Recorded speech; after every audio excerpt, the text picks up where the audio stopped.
we're going to make chocolate syrup. One of the reasons I made this recipe and came across it is that I was trying to make a recipe where I needed chocolate syrup and I was out of it.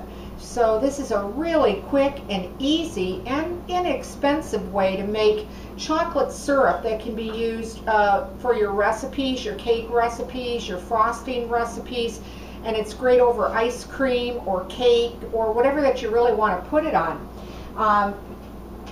What you want to do is you're going to actually cook this on top of your stove, and what you're going to put in, you're going to start off with a half a cup of baking cocoa. Again, this cocoa is not your hot chocolate that makes a drink.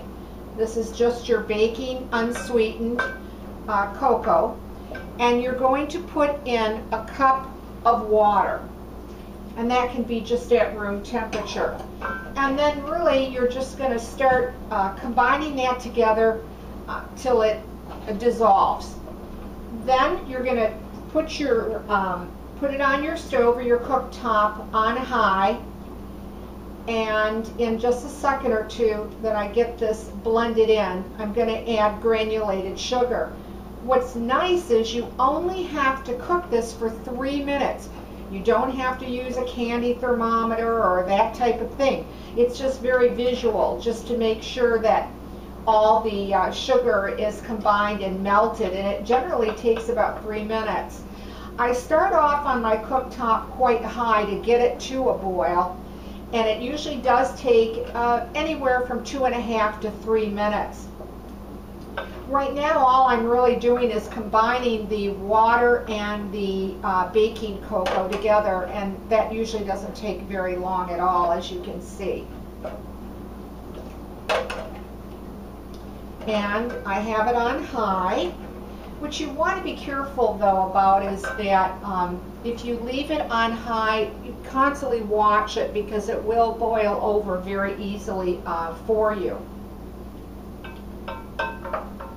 Now I'm just going to slowly start putting in the granulated sugar, and you're going to need a total of 2 cups of that. And just stay with it and keep stirring it with your spoon or spatula, that kind of thing. This is going to make you and yield you 2 cups. And what's nice is though about this is that you can actually keep this for several months in your refrigerator. But you do want to put it in an airtight plastic container or a glass container, of course, with a top on it. And I like to just put a little sugar at a time, just so that you can really see that it's coming together and blending. This is a relatively, as I said, quick recipe, and it's probably a lot cheaper to make than buying your name brand chocolate syrup. I know that I'll probably get some comments where people will say, well, why bother? You can buy it in the store. Yes, you can, but it is fun to make these recipes. You know yourself what you put into this, exact amounts. You know that there's no preservatives in it. There's no corn syrups in there, that type of thing. Now I've just put the rest of my 2 cups in, and it's really dissolving nicely. It's not quite to a boil yet, but everything with the heat, even though it's modest heat right now, it is coming together. What's going to happen though with this recipe, when you get done with it, you're going to think you did something wrong because it's going to be too thin. It really isn't. It just has to be completely cooled down before you use it.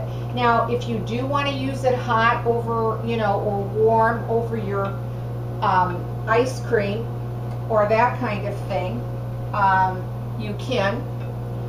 And what I like to do is wait a little bit till it starts to boil before I add my salt and my vanilla.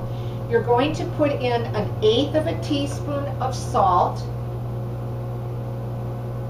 And again, I'm just waiting for it to get just a little bit hotter. but the lumps are all gone. I really can't even feel that granulated sugar, nor can I see it as I'm pouring it off of my spoon. And now we're going to put the 1/8 teaspoon of your salt in there. And the last ingredient that you're going to put in is 1/4 teaspoon of vanilla. And then basically you just wait till it starts to boil. And like I said, it probably will come up anywhere from 2.5 to 3 minutes. I'm not going to wait for the whole 3 minutes to show you, but I do want to show you how liquid it is at this point. But it's completely melted. I don't feel any grit of the sugar or the salt in it at all. While this is cooking, I'm just going to set that aside for the moment. And I have some made, so I want to show you the consistency of it. And this is exactly how it'll come out. It's going to come out very rich and very thick and have a nice shiny gloss to it. It really looks like the kind that you buy in the grocery store and the major name brand that we're all so used to in using chocolate syrups.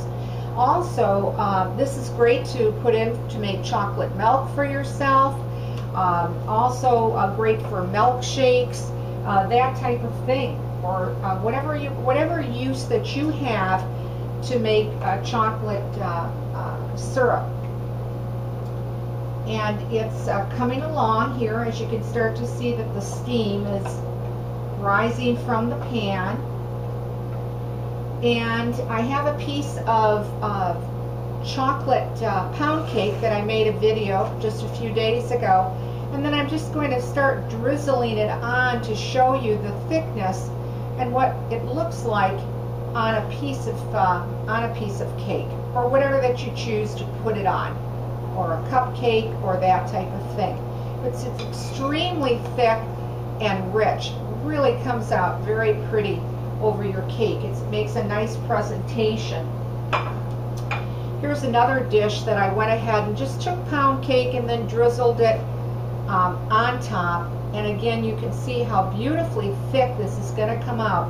So again, let it cool completely before you make a judgment on it. I think you're going to like this recipe. We already have a boil, and again, it will look thin, but trust me, that 2.5, 3 minutes is all it's going to take.